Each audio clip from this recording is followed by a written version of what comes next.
بسم الله الرحمن الرحيم. نجدد اللقاء معكم مع الحلقة الرابعة من سلسلة حلقاتنا البيت السعيد، وسنتحدث اليوم بصراحة وبوضوح عن الأسباب الأساسية للخلافات بين الأزواج. من خلال تتبعنا للمشاكل وجدنا أن للخلافات الزوجية سببين رئيسيين.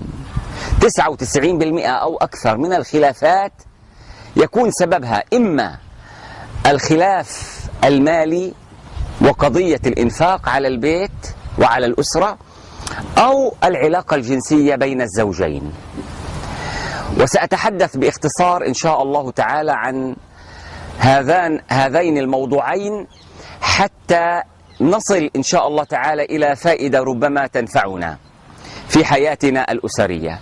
أبدأ أولا بالعلاقة الجنسية. العلاقة الجنسية هي أمر شرعه الله تبارك وتعالى بين الأزواج، وحلله الإسلام في إطار الزواج الشرعي حتى يستمتع الرجل والمرأة أحدهما بالآخر، وهذا أمر فطري جبلي فطر الله الناس عليه. ولكن تحصل هنالك إشكاليات، لأنه للأسف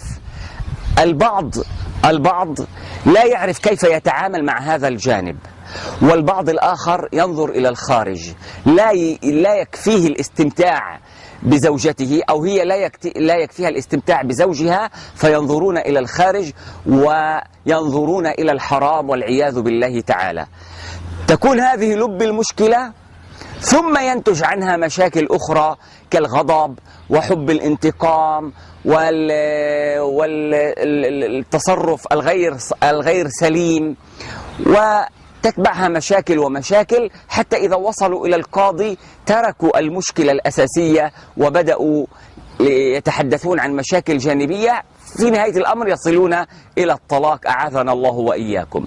لذا أقول أن الإسلام شرع الزواج ليستمتع، من الحكمة من تشريع الزواج ليستمتع الرجل بالمرأة وتستمتع المرأة بالرجل، وهذا من حقهما.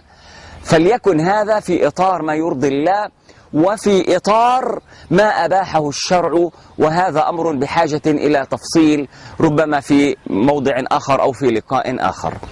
الأمر الآخر الذي لا يقل أهمية وهو الإنفاق. نجد أن الكثير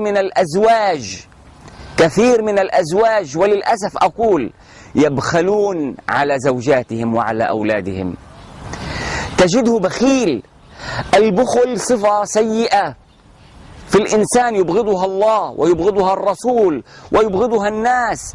كيف تكون بخيل على أهل بيتك؟ أو ما سمعت إلى قول النبي صلى الله عليه وسلم في الحديث الذي رواه مسلم: دينار أنفقته في سبيل الله، ودينار أنفقته في رقبة أي في عتق رقبة، ودينار تصدقت به على مسكين، ودينار أنفقته على أهلك، أعظمها أجرا الذي أنفقته على أهلك. والله تعالى كل يوم يرسل ملك فيقول: اللهم أعطي منفقا خلفا، وملك آخر يقول: اللهم أعطي ممسكا تلفا. لماذا تبخل على زوجتك؟ من حقها أن تنفق عليها. أولادك من حقهم أن تنفق عليهم. فيا أيها البخيل اعلم أنك مذموم عند الله، مذموم عند الناس، مذموم عند الملائكة. فالبخل صفة ذميمة. أنت عندما تعمل وتجمع المال، لما تجمع المال؟ غدا ستموت وتترك المال.